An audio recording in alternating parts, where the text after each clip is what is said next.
Michael Erickson Facchin, welcome to the show. What's going on, Ryan? Great to be here. Fantastic. Listen, let's kick things off with something pretty spicy. What is your spiciest take, your most controversial opinion about building a SaaS business? I think that's interesting. I think I talk to a lot of people, and I often feel like one of my favorite concepts is misattribution of success or misattribution of failure, right? I think it's really difficult to know why something worked or didn't work. And I think a lot of times you will hear, I mean, I'm probably going to do it on this episode where it's like my best guess as to why something worked or didn't work. And it's sort of I think Robert Greene talks about it in 48 Laws of Power that like after you do something, after you have some level of success, you should not make another decision uh, anytime soon because you'll probably be overconfident, misattributing why you just had that success.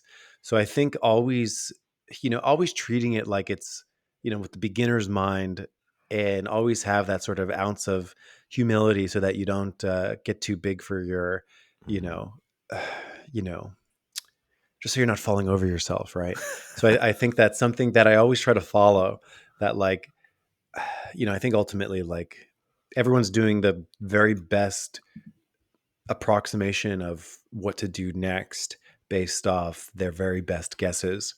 But absolute certainty is difficult to find. And to unpack that a bit more, I've met a lot of founders that got lucky their first time. Mm-hmm. And they kind of go into the next thing very gung ho about it. They think like I'm 10 feet tall and bulletproof. Right. Clearly I've got something special here, and they go into the next thing, and the next thing falls over, and it brings them crashing back down to earth. So I've met plenty of other people on the other end of the spectrum that have just gone from failure to failure to failure. What's the quote like? It's a Winston Churchill thing about going from failure to failure without any loss of Oh yeah. enthusiasm. Yeah.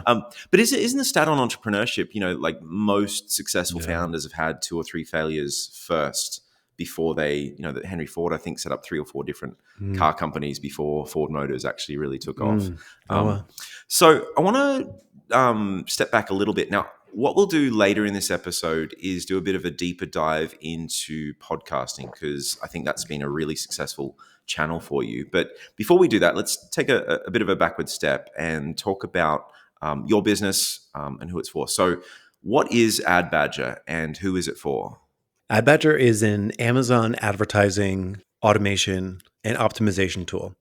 So if you are an Amazon advertiser, so if you sell on Amazon, you have to do a degree of advertising. You need to have an efficient and effective management of those ad campaigns. So that's basically what we do. We help people automate their bidding and their search term management, and help them get better results in less time.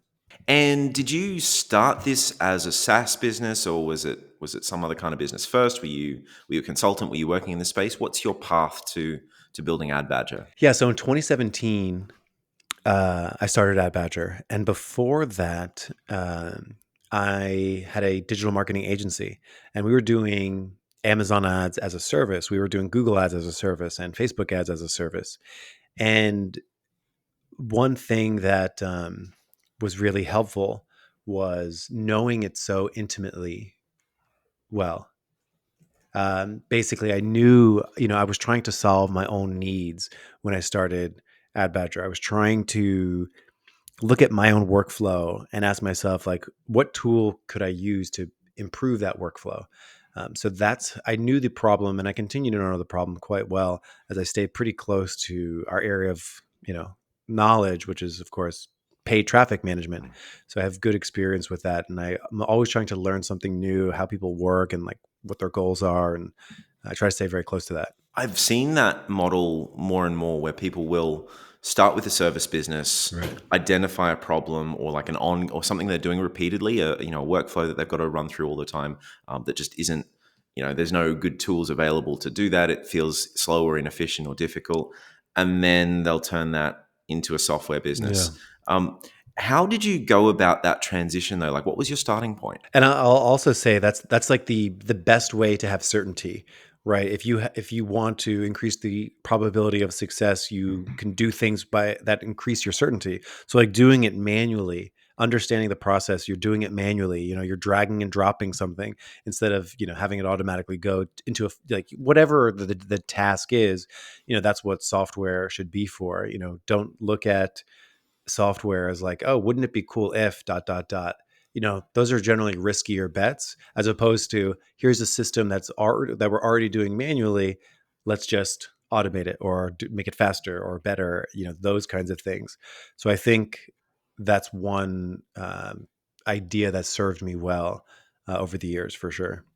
Mm. Starting with the spreadsheet and then asking how software can make it better. I did an interview with Aaron Cassover before. I'll stick a link up there somewhere. But I did an interview with Aaron Cassover, who it runs agentmethods.com, which is a tool for insurance agents. And one of the things that he brought up is that so many people start a SaaS business trying to scratch their own itch, which is good.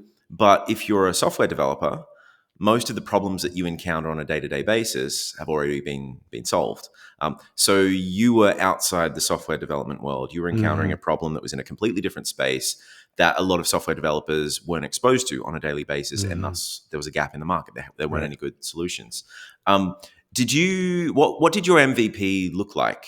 Yeah, it was really just that. It was looking at a thing that we were a process that we were using a spreadsheet for, and it was search term management, where basically you get a list of search terms that your ads have appeared for, and then just like trimming the fat.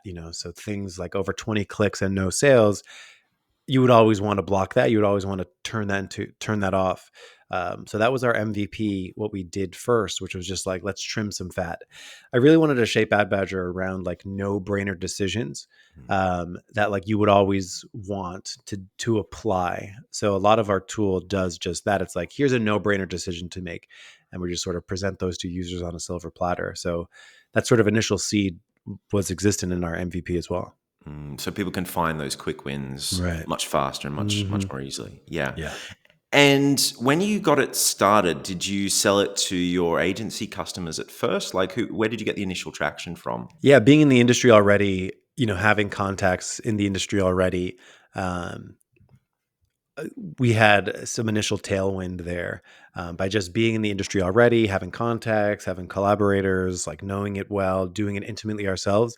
It was really nice and easy because we just at the time 2017 we just put together a Facebook group. I was like, hey, we're building this thing. We would post updates, and it gained us some initial traction, which I thought was really nice. I know the Facebook group approach. I've seen a few companies use that. I know that's more common in like the info product world, or Right. people selling courses and coaching and stuff like that. But I've seen a few SaaS businesses do that fairly successfully. And I think there's probably a few advantages to that. But what made you decide to start with a Facebook group as opposed to an email list or a podcast or a blog, or like what was it about a Facebook group that was advantageous for you? Hey, it's Ryan here. I'm glad you're enjoying the video. Listen, if you want to meet me or some of the people that I interview, you should really join the StartupSauce SaaS founder community. It's a private Slack group for SaaS founders based outside of Silicon Valley who are past the idea stage and want to focus on growth. About 30% of our members are doing over $1 million a year in revenue, so it's a pretty high caliber group. You'll get access to regular mastermind calls and workshops, and every week we share exclusive marketing tactics and resources that you can use to grow your business faster. So, if you want to give yourself an unfair advantage and learn from other SaaS founders who are 1 or 2 steps ahead of you, head over to startupsauce.com and sign up. I think there's a link in the description down below as well. Anyway, I'll see you in there. I think it was almost a way for us to just kind of like build in public. One of the best examples I ever heard of like the Facebook group approach is like with authors, where like they release pieces of their book over time and they have conversations about the topics of it, so that people know that it's coming. And then when the book drops, like people are already bought into it. So it's a little bit of that process of just sort of, it sort of helps you self-select. And doing it today, 2024, I don't know if I would do a Facebook group again, but just because the nature of the internet changes and evolves. But at the time, I thought it was an easy lift for us. Absolutely. And was it Was it mostly about building anticipation? Were you asking for feedback from people in the group as Yeah. well? Were you kind of sharing best practices and information that they could kind of use, related to your tool, but just solving the problem? Like, how did you use the information? How did you use the Facebook group? What kind of conversations were you spurring in there? It was really like, hey, what do you think of this? It Mm. was really like, oh, check this out. I'm excited by it. Yeah, there was a tweet that I saw one time many, many years ago, but it was like Elon Musk and somebody installed Minecraft and you were able to play Minecraft on a Tesla screen. And he just like shared that as like a cool thing that you can do. And like it was received well. And I just thought like having a spot where you're your own biggest cheerleader and then whoever wants to listen to it can listen to it is what I was sort of inspired to do at that point in time. Have you heard of it's the rule of doom or something? Basically, there's a law that like any tech product that you roll out, it's only a matter of time before Right. someone figures out how to run Doom on Yeah. Right. it. So I remember doing that with a calculator back in when I was in high school. But okay, so you started with the community. You had the whole build in public approach. You had a Facebook group. Did you invite your existing agency customers into that? Did you how did you grow that Facebook group? How did you seed it and expand it? Yeah, so we started finding value in sharing tips. So like how to do Amazon advertising better. So we followed that path and that sort of what gave us, some energy and momentum after the initial, hey, isn't this cool, wore off. So I think that is something that I've always liked to do, which was just like try to be as helpful as possible for people. Fantastic. And then, so how did you morph from that Facebook group? Like, what was the next step? Is that still your main marketing channel, or has it evolved since then? No, yeah. The Facebook group we deprecated, I guess you would say. Yeah, we don't use the Facebook group very much, or if at all. Ultimately, I think it was just a prioritization focus area. I think me personally, I became less engaged with Facebook, and we never set up systems around it to maintain it after I didn't. Um, After I sort of became disinterested in Facebook, right?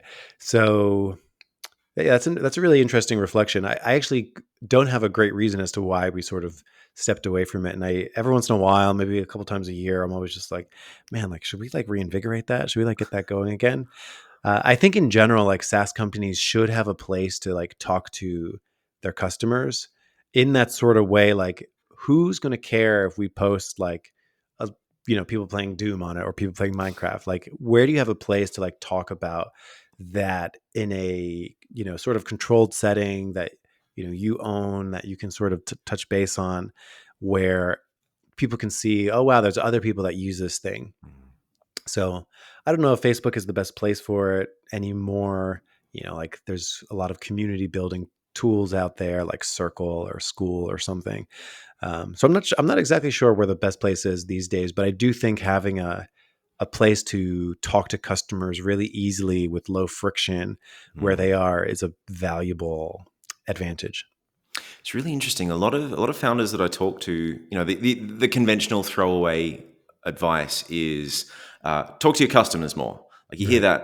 that line trotted out all the time. But what happens is a lot of founders say, "Well, how? Like I send them an email Right. and nobody responds, and I don't have Yeah. their phone number. Like how do I actually talk to them if they don't want to talk back to me?" So I really like the community idea because I kind of feel like that makes it sort of easy and natural for you to have a conversate, like a two-way line of communication Right. with your customers that doesn't feel forced or difficult or anything like that. Um, I'm a big fan of the community first model as well because I think like I run the StartupSauce community. Yeah. You're a member of it. Right. You picked Slack for your platform. Yeah, but the choice around that, like Slack is not good for communities. It is not built for communities at all. It's painful. The pricing is terrible for communities. The free plan where messages disappear after a couple of months is terrible. Everything about it is terrible, except that everyone's already using it. Hmm. And so my philosophy with communities is like I'm just going to use whatever people are already using Hmm. habitually. Because if I've got to introduce more friction of hey, you got to Right. download this other tool and learn how to use it and figure it out and remember to log into it, no one's ever going to use it. So Yeah. maybe to your point about Facebook groups, like I think Facebook in general has kind of, fallen by the wayside. Nobody uses Facebook really anymore. My parents do. I think it's like a generational thing, Mm-hmm. But I don't know. I'm pretty bullish on Reddit now. I think that's really, if I was building a community now. I mean, I took over the SaaS marketing subreddit a while Oh, back, cool. and so that's grown to a couple of thousand members, and that seems. I think Reddit is the place to go because the nice thing about Facebook groups that I think was different to a school or a circle or a Mighty Networks or any of the community building platforms, and they're all great, but there's no organic discovery. No one else is just going to come across you and join it. You've got to invite everyone in. It's kind of a closed community. Anyway, I'm not going to nerd out about communities all day long. I want to dive a little bit deeper into what you're doing for marketing now. So Yeah. what's your main acquisition channel at the moment? Yeah, so Amazon advertising is very complicated. It requires a lot of like knowledge. Things change a lot. So we started a podcast in 2017, and we've been recording weekly ever since. So we have like over 300 episodes on talking about every nook and cranny of Amazon advertising for our customers, and it's pretty interesting too. We get people that listen to the show and like don't know right off the bat that we also have a software. And that represents a cool opportunity too to like, have a funnel to sort of move them down from listener to customer. So yeah, so I would say our primary driver is the podcast, which is pretty cool. So we publish it, normal audio platforms and on YouTube. What's it called? Come on, give it a plug. I'll stick a link in the description of this video. Sure, it's called the PPC Den podcast. So, what led you to starting the podcast? Like, you had this Facebook group, you were talking to customers, you were sharing tips with each other. You had this software product that you just launched. What made you decide? You know what we need? We need a podcast. Like, what was that moment like? I had a lot of people tell me that how valuable a podcast has been for them, and like everyone should have a podcast, and companies are just every company needs to be their own media company and like release media. So it was just sort of like an understood thing as an easy place to begin. It's such a high intimacy platform. If somebody's going to listen to you for 30, 40 minutes, they really get to know you. And I think that's served us well. I think you've got like there's a certain persona that I think works really well on a podcast. I've tried so many things in terms of content. So I tried writing blog posts. I'm a good writer, but I'm really slow. Yeah. And it's going to take me all day to crank out a decent blog post. I thought, okay, I'll do video then. But for some reason, when you sit me down in front of a camera and I just need to say words at a camera, I trip over my words. I find it really difficult to get things out. Podcasting, I found a little bit easier because I don't need to come up with intelligent things to say all the time. I just need to find smart, successful people and ask them. So Right. it's way easier for me. But was that like, so I kind of fell into the podcasting approach because just, in terms of what works for me as a founder, Right. as a channel for distributing content, that seemed to be something that I could stick with. Did that factor into your decision at all? Or was it like there's a real opportunity here that nobody's spotting, or there's an audience that isn't being served? Is there? Yeah, it was kind of cool. We're able to say that we were the world's first podcast dedicated just to Amazon advertising. So at the time in 2017, nobody was really doing it.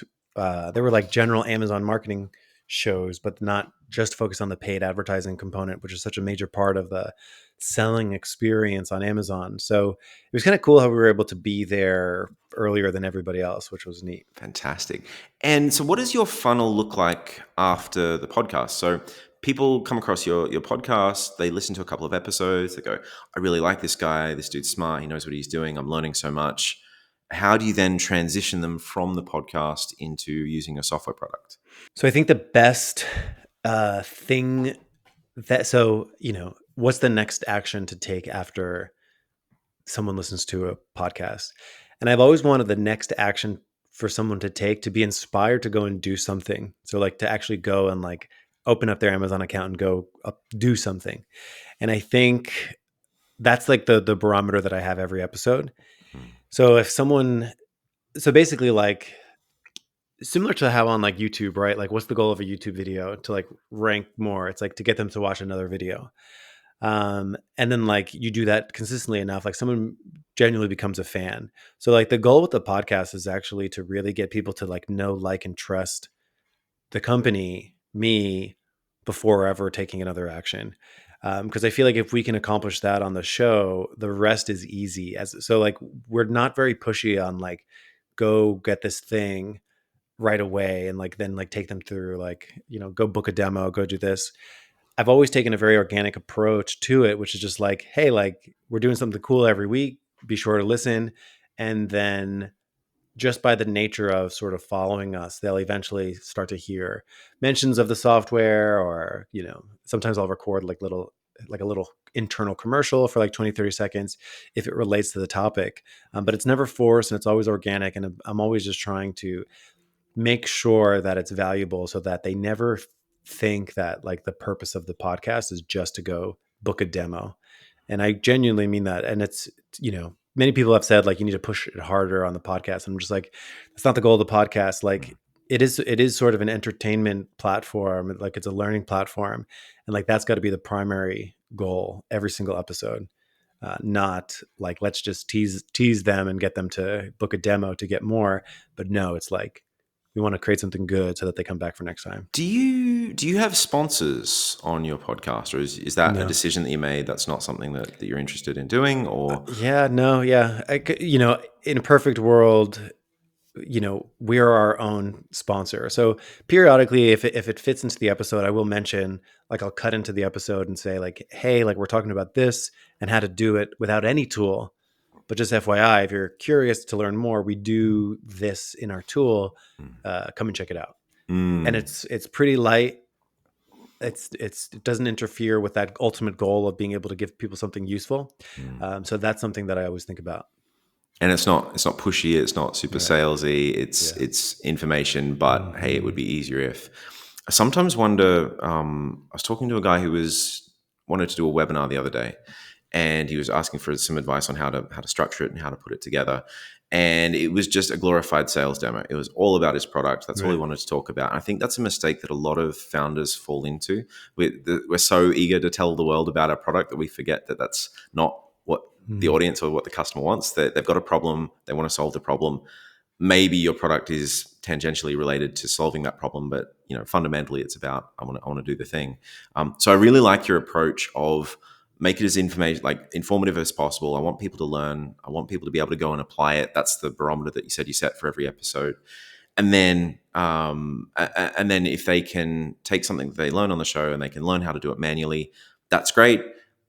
But if they can use your tool to accomplish that in a way that's faster or easier or better, um, Right. even better. I think that's a really nice way of seamlessly working your product mention into the show without it being sort of too salesy. I really like that approach. Can we do a bit of a tactical deep dive onto exactly how you should host a podcast? And maybe for anyone who's running a SaaS business at the moment who is thinking about, this sounds smart, maybe I could set up a podcast as well and use that as some top of funnel for our SaaS product. So what is something that everyone should know when they launch a podcast? I think the first thing is if you're not having fun, nobody else is.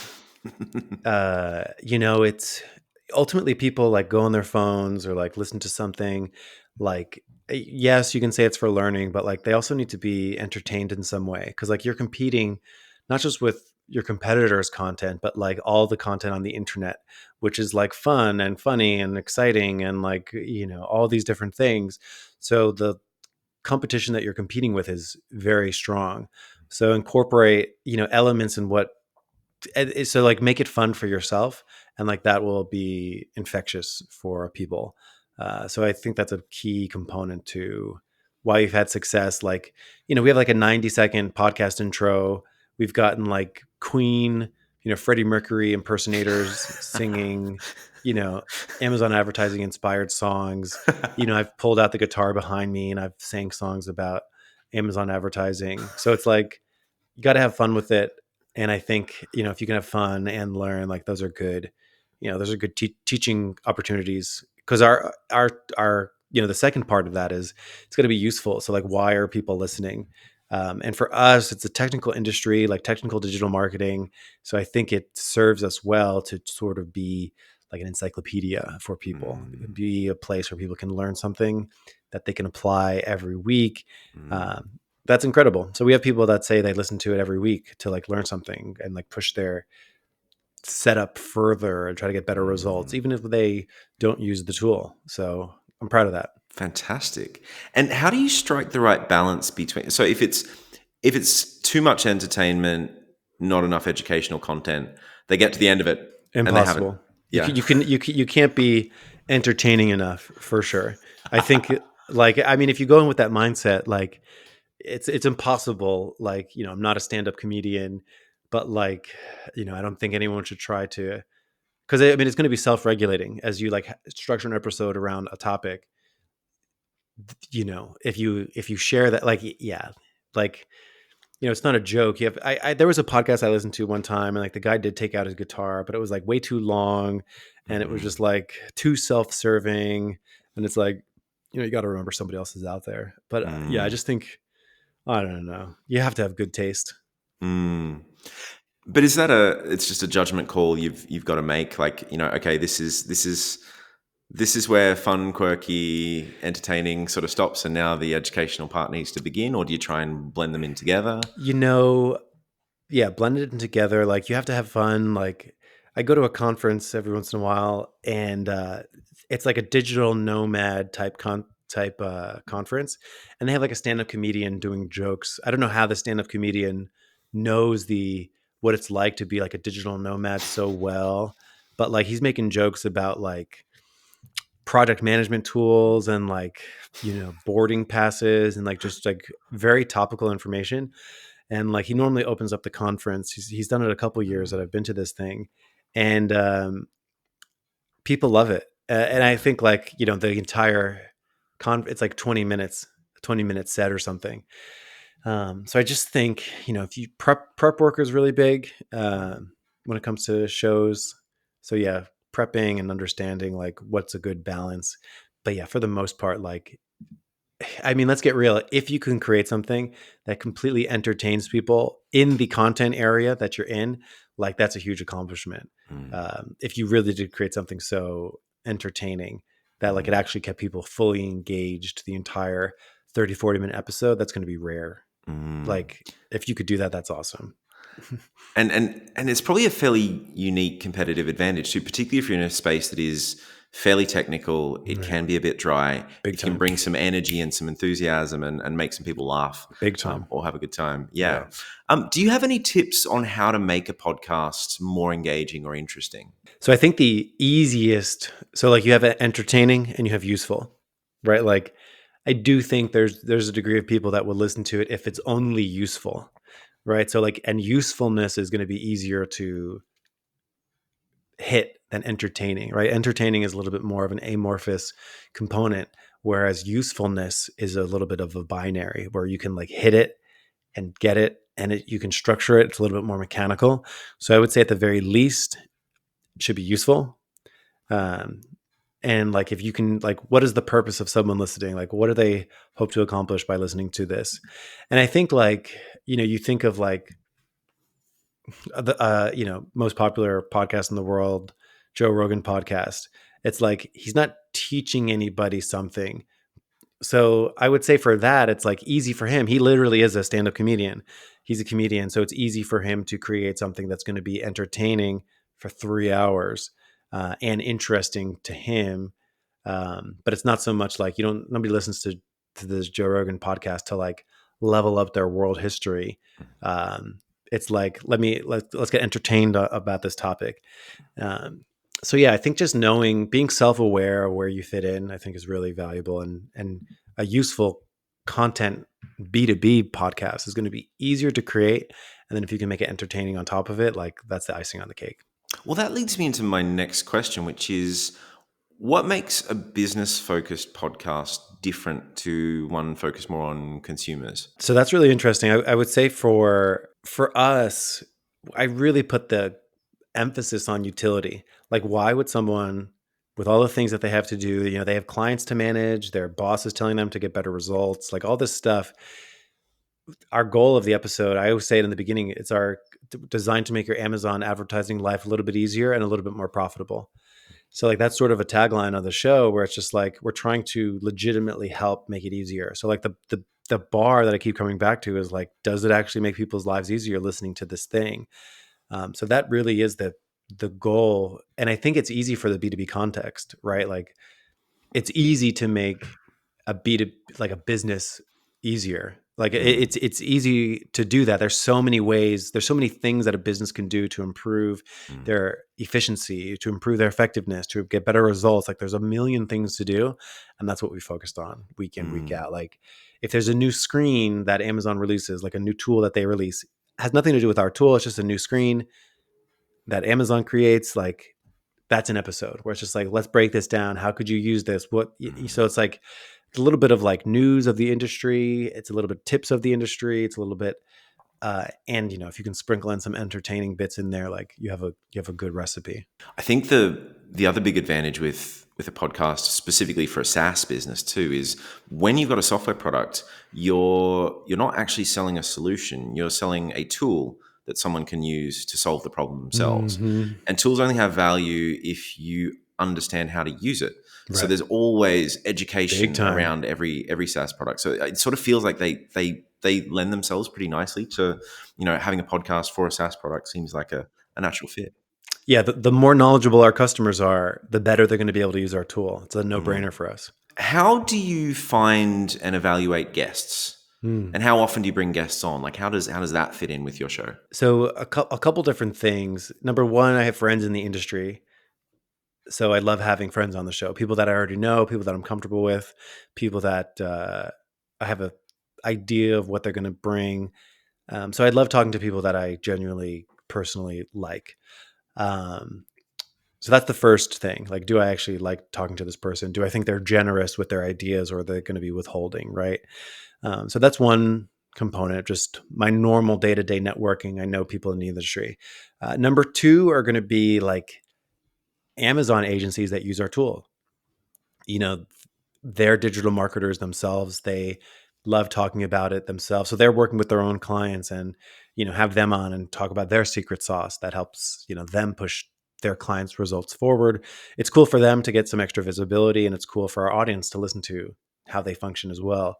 So yeah, existing customers, having them on the show, and team members as well. So pull in some members of the team and like, what are your conversations going like with clients? Like, what advice did you give them? Things like that. That's sort of how I find who to talk to. And I also have, the last thing I'll say, I also do a fair amount of solo podcasts, where, I'll write out a script and I'll sort of walk through it that way. I enjoy that because it's a really contemplative way to get information across. It's a sort of a different change of pace. I'm always trying to like zig when other people are zagging. So like anything I can do that's different, I've always appreciated. And do you have any hard rules about like, for every one solo episode or every two solo episodes I'll do? Yeah, nothing too strict. Yeah. I consider like content creation to almost be like an artistic exercise, really trying to think about like, well, what feels right now, similar to like maybe how a painter might look at a painting and be like, I need to make these shadows darker, or I need more color over there. And what do you do? So the moment you bring in guests, whether they're team members or customers or, industry experts that you know in your network already, but whenever you bring in a guest, there's always the kind of scheduling issue, or Right. they're sick, or because you're now dependent on them. Yeah. What do you do if someone cancels or reschedules and you've suddenly got an empty slot? Yeah. How do you handle that? Well, we have our amazing operations manager handles scheduling. So she wears many hats, and one of the hats is like podcast producer. So she's in charge of like rotating through our preferred guests, scheduling them once every 6 months or so. So we have like our routine guests. That's been really helpful to not worry about the administration of that. Not having to go back and forth about scheduling has been really convenient. And we do have some in the hopper. pre-planned already. So we have a little bit of a buffer zone. So if someone can't do a Thursday, they can do next Wednesday, and we can still get it out without too much cramping. So yeah, I think spending some time thinking about like what would make it easy for the creative person, the creative force behind the show, to just show up and do the creative work. I've been fortunate to have that system be running, so I can just show up and be like, well, what's up for me and my guest right now? And you mentioned you've got a few kind of in the pipeline ahead. Like how far in advance, or how many sit in that pipeline? Anywhere from, it goes up and down a little bit, but I would say anywhere from 2 to 4. So 2 to 4 weeks ahead. So you've got a bit of wiggle room if someone Mhm. cancels at last minute, or you get sick, or you can't make it, or Right. for whatever reason you can. Yeah. Yeah. Okay. That's nice. And what tools do you use to record it, to distribute it? Like in terms of the actual tech stack behind your podcast, what does that look like? Spotify has a distribution tool that we use that pumps it out to, and then you just type in like your Apple podcast link and like just your, third party podcast links. You just punch in there, and then it distributes it out for you, similar to like the way RSS feeds would work. There's a way that all these podcast platforms work. Then we publish it to YouTube. We use an app called Riverside to record it. Um, and honestly, it's not that the editor uses Adobe Premiere. Other than that, it's not too. Yeah, I don't think we do anything too groundbreaking in terms of the technology. But is it, everyone usually says like, audio is the most important thing, then worry about, because you do it on Right. YouTube as well, then worry about camera and Right. lighting and everything else. But would you agree with that, or? I think it's easy enough these days. I think that should get updated. Like, I don't know, there's an iPhone or an Android, like whatever, any flagship phone is going to record good enough video. And these days you can get like a lapel microphone for like $30. So yeah, I would say those are table stakes now, as like everyone and their dog has a podcast now. You need good audio, good video. Absolutely. Fantastic. Well, let's zoom out a little bit. I wanted to ask you just about your advice for other SaaS founders. So, what is something that you think maybe more experienced founders value that first time founders don't think about enough? You know what I really like is doing things that don't scale, but not for the purposes of like doing things that don't scale are more effective than things that do scale. Not because of that purpose, but doing things that don't scale as a way to increase your certainty. Um, Basically, like if you do things that are slow and require some heavy lifting, you generally learn a lot more about the process. So, one thing we still do after all these years is we do an onboarding with every single person who signs up, and we do a pre-sign up call as well. So we don't have self-service signups. We have a book a call, book a demo. We meet for 40 minutes, talk about the tool, talk about what they're looking for, talk about their goals, and that's time intensive. But it allows us to really know our customer really well, know what they're looking for. On that initial call, I know if they're going to be successful on our platform or not right away, and I can sort of get ahead of an event where they're going to be disappointed in us by understanding who they are ahead of time. Mm, So it doesn't scale, but it just increases our certainty. So like sometimes I call it like hand to hand combat, where it's just like, hey, like let's not be the general 4,000 miles away. Like let's actually go do some hand to hand combat. And like, so many now business analogies relate to like fighting and combat, but like, yeah, hand to hand combat, like get close, like see the other person in the eye and like try to figure out a way, like learn from that experience. So we do a lot of personalized approach in our SaaS tool, mm. which I think has served us well at understanding and what people are interested in and what their needs are for sure. So they have to talk to you before they're allowed to use Correct. the product. There's no self-service pathway at all. No, Has there ever been a self-service pathway? there Is that has, something you've yeah, had? many So, many years ago. so what made you decide to change and say, no, no, no, everyone needs to talk to us first? I heard an anecdote from Infusionsoft. Infusionsoft was like a HubSpot maybe 10 years ago. And I heard this anecdote that like Infusionsoft was so robust of a tool. So like picture HubSpot, but like before HubSpot rose into prominence. Infusionsoft, they were like, it did so many things. It was like email marketing and CRMs and like all this stuff. And people were like, more like Confusionsoft, like it's too confusing to use. And then they added a mandatory like $275 onboarding package session that you had to buy when you signed up for the tool. And they noticed that their churn went down a lot. And it was just like, oh, like doing a little bit of hand holding, forcing people to do some hand holding actually saves them trouble and actually improves retention. So that was sort of the mentality that like Amazon advertising is complicated. I think that makes our tool inherently a little complicated, as much as I hate to admit it. But like Amazon advertising is just technical. I'm always envious of people that are just like, we're an invoicing tool. You punch in how much money someone's got to send you, and then it sends a PDF. And I'm just like, dang, that's like so easy to understand. For us, we're doing like complicated. We have a complicated suite of optimizations that we do. And if you don't know the optimization, you're going to have a bad time because you don't know what the tool's doing. So that has served us well, sort of taking a higher touch approach. What's really interesting about that, I think you're the third person I've spoken to who said, we tried the self-service approach. What's worked really well for us is moving to mandatory, you have to talk to us, mandatory onboarding with a person. Yeah. I know when I spoke to Aaron Cassover, he said that the revelation for him was that as a techie, he didn't want to talk to anyone. He just wanted to get in and get his hands on the tool. But his customers like talking to people. Right. Is that the same way with you and your customers? Are they, I would rather pick up the phone and talk to someone? Or is it just by virtue of the complexity of your tool, you really need to have a conversation about it? I think one thing that I've learned is like, because this comes up a lot in onboarding, where it's just like, we're going to email them. The email is going to have text. It's going to link out to the help doc. There's going to be a video. There's going to be product tour when they get there. And like, we have a course, and there's no one thing that's going to work for everybody.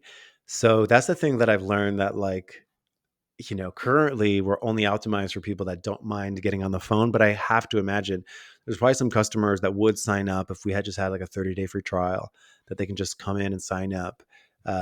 So it's sort of like optimizing for one. It's hard to optimize for everybody. And I see that with our onboarding, that like, oh, you didn't read the email, like the video gets sent to you, like there's a on-page tour, like, did you book your onboarding? Like, we're trying to give them so many avenues to like learn how to use the tool. So I think like having some options is helpful, but yeah, part of the reason is like we're just trying to increase our own success. So it's like, what do our most successful customers do? Well, they raise their hand and ask questions.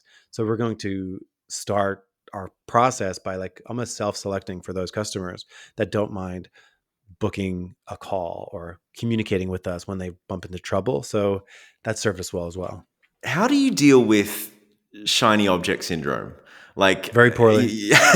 Because you were just saying that it's like, well, maybe I could, maybe some customers would prefer a self-service thing, but there's always this voice in the back of your head, I think, as an entrepreneur, which is, what if? What if we did this? What if we changed this? What if we did something else? What if we did this? Are we missing this massive opportunity? I think you have to do that. Yeah, there needs to be someone who's just constantly poking and prodding and like, well, how can this work better? Or, otherwise the business gets stagnant. And I think you also have to be aware that like, you test 10 things, 9 of them won't work. So it's like, you're really looking for that, what's the 10% of all these things that we're going to do? Like, what's the one thing that will work? And I think that's a difficult thing to realize. But, I think over the years I've become more disciplined in that. So like, I have 20 something thousand followers on LinkedIn, and like, I don't do much with it. So like developing like a LinkedIn strategy, is going to pop up for inspiration right now as I tell you that I think about this sometimes. But ultimately it's like, is that a priority right here, right now? How do we properly structure this test? So like really trying to think full business impact of some of these initiatives is tricky and takes discipline, where it's just like, okay, like, let's ready, aim, fire. We're like, let's actually think about what would a LinkedIn strategy look like? How would we know that it's working? And then like, how could we make it better over time? So I think like over time, I've gotten a little bit more disciplined in that regard. Do you also, because When you have a lot of ideas as an entrepreneur, and I think that's the danger of shiny object syndrome, the danger of we could have a LinkedIn strategy, we could do this, we could do this, Yeah. we could do this other thing. If you squash that completely, you do miss out on opportunities and you're not testing enough things and you end up stagnating. But if you give in to them too often, Yeah. you end up running around in circles and getting distracted. And if you Yeah. just focused on one thing, you'd probably be far more successful. I had a conversation with Belle Di Lorenzo, who runs Goddess. So I think the only non-SaaS founder I've interviewed so far. But she was saying that she's kind of all execution and sometimes falls into the trap of I'm so focused on just doing the thing that, maybe I'm working on the wrong thing all the time. Maybe if I'd just taken a few more minutes to think about what I should be focusing on, I'd be more Mm. productive. But the way that she deals with it is she hires someone else. Her 2IC, I've forgotten the exact job title, but the girl she works with is kind of the counterbalance to that. Do you take a similar approach when it comes to hiring, or do you just have a better process for managing it, or how do you deal with that problem? Yeah, I think so I'll start with like a philosophy that I have tried to adopt this year more than, and I think I'm sticking to it, which is like one of the best growth strategies is just more and better, meaning like do more of what you're already doing and do it better. So so thinking about that, it's like if you are currently getting, 10 customers a month, look at how you're getting those 10 customers and then do more of that instead of just like jumping to something else and finding something that gets you, you know, incrementally more. Like how could you get 20 from what you're currently doing? So like let your shiny object syndrome take you down what you're already doing. So like if it's SEO, go get better at SEO. If it's like YouTube, go get better at YouTube. It's sort of like Mr. Beast has talked about this with his um, like a video going viral or not. He's like, you don't need to make a video that's like 25 times better than anyone else's video. It actually needs to be like 5 to 10% better. And like that will give you the boost that you need enough. So I'm always just like, yeah, like if we just make like this one thing that we do, our LinkedIn strategy, let's say we had one, and we just make that LinkedIn strategy like 10% better, it would lead to being miles ahead of anybody else. So I think like getting better at what you're already doing, like let your shiny object syndrome take you down that path instead of like a completely untapped area. I think that's generally helpful. Um, Also, you asked the question about like team structure. I do think the team structure helps that as well. So we do traction internally, which is like setting quarterly goals and like quarterly targets and like what quarterly activities are we going to do and introduce to get there. And I think like we do have a good mix of personalities on the team. Where me, I like to go in, flip tables and be like, let's do this other thing now. And I think I have people that get very frustrated with that. So it helps keep me in check. Um, uh, do you have any other philosophies when it comes to hiring people on your team? Oh man, so many. Number one, I think it's incredibly difficult to do. I think like I think of like Fortune 100 companies and like how slow and meticulous they can be. They have this luxury where it's like they can last for months if not years with like, oh, we don't have a position for that, we don't have someone doing that, we have an open position for a while and we're going to take our time. Whereas I feel like with smaller teams it's just like, man, we have this need, like, and every day it's like poking us like, can we please fill this gap right away? Like it's like the 17th of the month and like we're trying to like go from finding someone to bringing them on board by the end of the month for this part-time position that we need. So it's like pretty fast. And I think acknowledging that, like just acknowledging the fact of how difficult it is to find and recruit good talent, and really take ownership that if you hire someone and they're not the right fit, or like you have to end up letting them go, like take responsibility for that. Like, what did you miss in the interview process? And then actually like learn and grow your interview process to just basically keep self-correcting it over time. I've been an entrepreneur now for 15 years and I still find hiring to be quite challenging. Are there any red flags that you found in that interview process? Is there anything that is a hard, like, okay, this is an indicator that this is going to go bad? It's honestly more of a reflection for myself, which is don't assume the best. like there's times where I'm in an interview and like maybe a question is answered imperfectly, and like I'm just like, man, I liked you so much until you answered that. I'm going to ignore that. I'm going to fill in some blanks for you just to give you the benefit of the doubt. For me, a big learning was like, don't do that. Like, you, if somebody shows you who they are, like, you have to believe them. One obvious red flag, and this is really tough, but basically, like, if someone's like late or no shows on an interview process and they say like, oh, it's because of this, that, or the other thing, it's like, it's really hard for me to say, because like usually you're interviewing someone who you really like, but like if someone like doesn't show up or there's an issue, like that's usually like a red flag waiting for you, where it's just like, I don't know, like if your car broke down or like your internet's out, like the very best candidate would find a way to message you like within minutes, letting you know, like, so yeah. So I've had that happen like 2 times. It's like, oh, there's been a forest fire or there's been some kind of event, and it's just like, man, you're so perfect otherwise, like what is the deal? Like, you just can't assume, like the person's on their very best behavior in their interview. Just assume it'll go downhill from there. Mm. I've got a friend whose favorite quote in the world. It's Latin, but it translates to "as above, so below." So the way that you do one thing is the way that you approach Of course. everything. And if this person is like making excuses and didn't let you know immediately, and that's the way they Right. approach the job interview, how are That's they going to it. approach everything Yeah. else? Yeah, Yeah. yeah.